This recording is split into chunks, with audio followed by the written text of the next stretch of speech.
Hola terceros, hoy les voy a compartir la lectura del cuento El Negro de París del autor Osvaldo Soriano, con el que estuvimos trabajando la semana pasada en el área de ciencias sociales.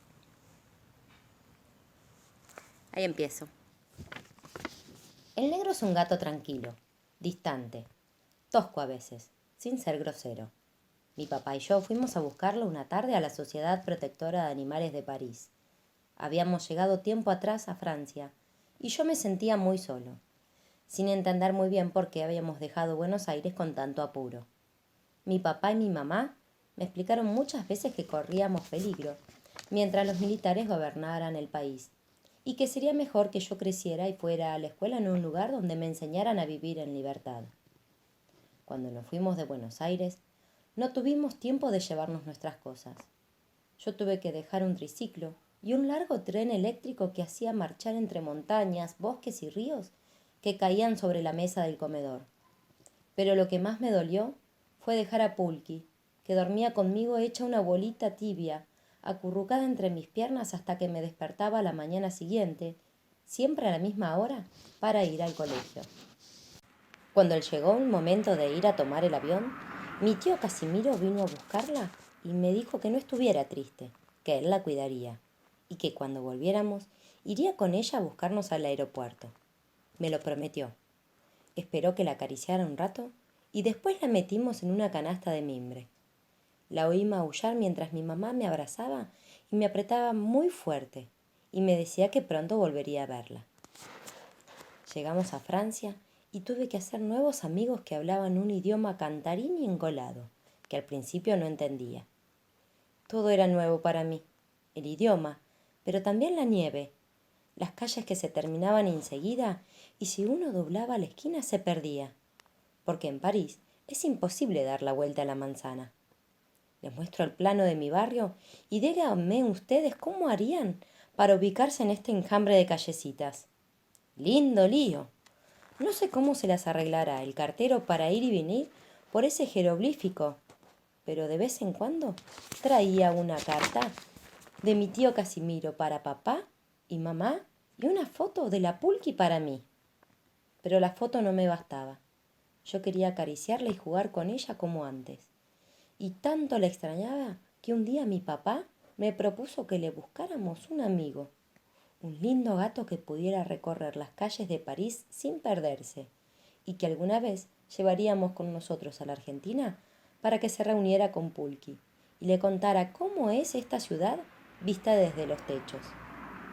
Entonces, una tarde fuimos en ómnibus hasta la Sociedad Protectora de Animales y encontramos al negro.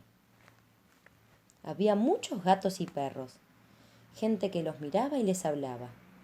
Daban lástima y encerrados esperando que alguien viniera a buscarlos. Yo hubiera querido llevármelos a todos, perros y gatos. Pero tenía razón mi mamá cuando me dijo que no había lugar en casa para todo el mundo. Nuestro departamento era muy chiquito y hubiera sido un lío terrible tenerlos a todos encima de la cama, sobre el ropero, en la bañadera y hasta en los cajones de los armarios. Así que estuvimos mirando hasta que lo vi al negro. Estaba sobre un tronco largo que atravesaba la jaula, echado con la mirada distante como si soñara.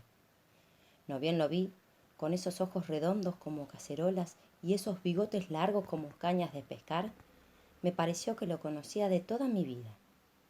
Me dije que a Pulqui le gustaría que le lleváramos un amigo así. Lo llamé a través del alambre. Mish, mish, mish, mish. Y tardó un rato en mover la cabeza y mirarme como diciéndome, cállate, no hagas el ridículo, ¿querés? De modo que cerré la boca, le sonreí, lo señalé con el dedo y le dije a mi papá, ese todo es negro, llevemos ese que tiene cara de sonso. Lo traté de sonso a propósito, como para que viera que no me iba a impresionar con su mirada de arrogancia. Yo lo conozco muy bien a los gatos, que como se saben gráciles y hermosos, quieren impresionar a la gente con la indiferencia y la coquetería. En el fondo, son unos tímidos holgazanes que no saben vivir solos como los leones, o los elefantes, o los pájaros. Nos lo entregaron en una caja de cartón, a la que solo le faltaba el moño. Como los franceses son muy prolijos, nos dieron su cédula de identidad en la que figuraba un nombre que ya no recuerdo y al que él no respondía. También su certificado de vacuna y un papelito donde decía que lo habían encontrado perdido en la calle y que tenía 6 meses de edad. Mientras íbamos en el taxi, hice la cuenta. Estábamos en junio y si el negro, yo lo llamaba así, tenía 6 meses, quería decir que había nacido como yo en enero. Decidí entonces que cumpliríamos años el mismo día. De esa manera, cuando mis papás me hicieran la fiesta de cumpleaños, yo tendría que invitarlo a soplar conmigo las velas de la torta y hacerle un regalo como para un gato. En poco tiempo de juegos y miradas, que valían más que palabras, me di cuenta que el negro tenía un carácter calmo, distante, rudo cuando se lo molestaba, aunque nunca llegó a ser grosero. Cuando venían visitas, por ejemplo, echaba una mirada a la gente y si advertía que iban a hablar de cosas aburridas, me miraba y con los ojos me decía, vámonos a otra pieza que estos son unos plomos. Y nos íbamos a jugar, a charlar a otro lado. Yo no hablaba con él como lo hacía con los otros chicos o con mi papá y mi mamá. Nos bastaban gestos, guiños, miradas, movimientos de cabeza. A veces agregábamos una palabra o un maullido para subrayar, pero en general no hacía falta. Los gatos tienen un lenguaje que no comprenden quienes no aceptan el misterio. A medida que pasaron los años, fuimos entendiéndonos mejor. El negro salía por las noches y a veces volvía débil y mal entrasado. Traía los bigotes desaliñados y algún rasguño que le quedaba de una pelea. Tenía amores temporarios y tormentosos, que a veces lo ponían de mal humor, pero cuando pasaba el tiempo del celo, volvía a ser amable y cariñoso, y se quedaba a dormir en mi cama, apretado a mí, como antes solía hacerlo Pulqui. Estaba impaciente por conocerla, y hasta un poco celoso de saber que él no era el único gato que contaba en mi vida.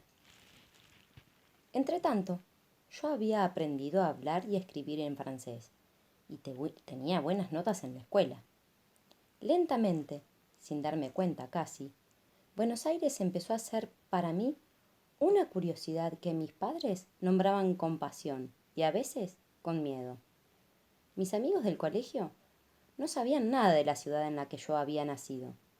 Desconocían el mate cocido, las pastillas de menta, los clásicos entre Boca y River, la factura, la planta de ruda, el dulce de leche, el guardapolvo blanco de la escuela, la campaña de San Martín y las tortas fritas.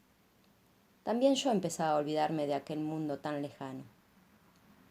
Pulqui era un recuerdo plasmado en una foto y empezaba a darme cuenta de que quizá podía vivir sin ella y ella sin mí.